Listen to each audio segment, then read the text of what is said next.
Bonjour à tous les médiateurs curieux et bienvenue dans cette nouvelle vidéo.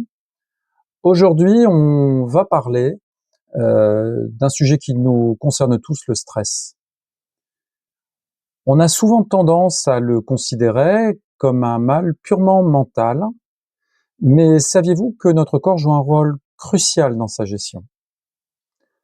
Dans cette vidéo, on va explorer comment notre cerveau et notre corps sont intimement liés face au stress, et comment bouger, le mouvement, peut être une solution extrêmement puissante pour le résoudre.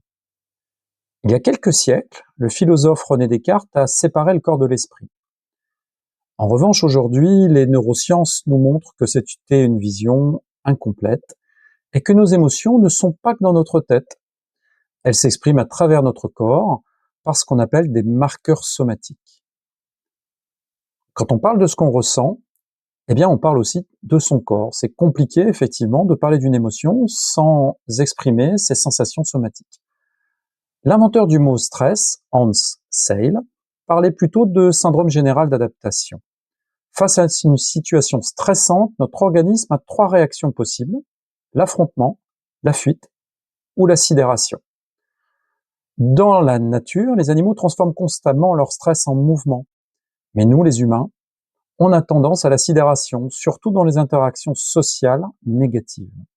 Imaginez, quelqu'un vous agresse verbalement, votre éducation vous pousse à rester immobile et ne rien faire. Votre corps, lui, est prêt à l'action. C'est la sidération. Votre tonus neuromusculaire augmente, votre cœur s'accélère, vous transpirez, vous avez mal au ventre. C'est le corps qui se prépare à une action qui n'aura pas lieu. En restant immobile, vous accumulez des tensions qui ne s'expriment pas. C'est pour ça que le sport est si bénéfique. En bougeant, vous libérez ces tensions et vous harmonisez la circulation de la totalité de votre corps. Dans la médiation cynokinétique, on travaille à harmoniser ce tonus neuromusculaire. L'objectif est de changer la perception que votre cerveau a de son environnement, grâce à des techniques qui agissent sur les liens entre le corps et l'esprit.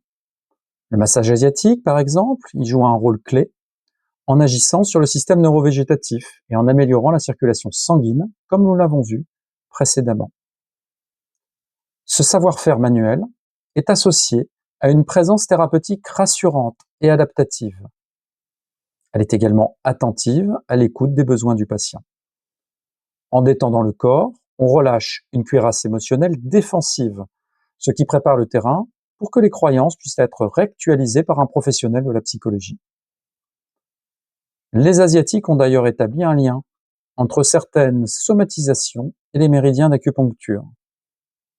L'approche systémique de la médecine chinoise a classifié les symptômes par couche, de la peau jusqu'aux émotions.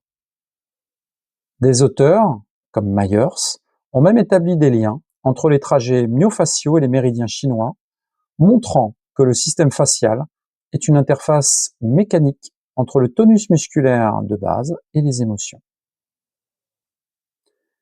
Le massage chinois, les techniques faciales, ainsi que l'écoute active sont des outils utilisés lors des séances pour diminuer les tensions neuromusculaires qui sont dues au stress. Le savoir-faire et le savoir-être sont combinés pour améliorer la détente des patients dans une séance qui, j'espère, leur fera le plus grand bien. J'espère que cette vidéo vous aura éclairé sur toutes les possibilités de la médiation cynokinétique dans les pathologies psychosomatiques. N'hésitez pas à liker et à partager, et on se retrouve très vite dans une nouvelle vidéo avec un nouveau sujet pour creuser encore plus loin les interactions entre le corps et l'esprit.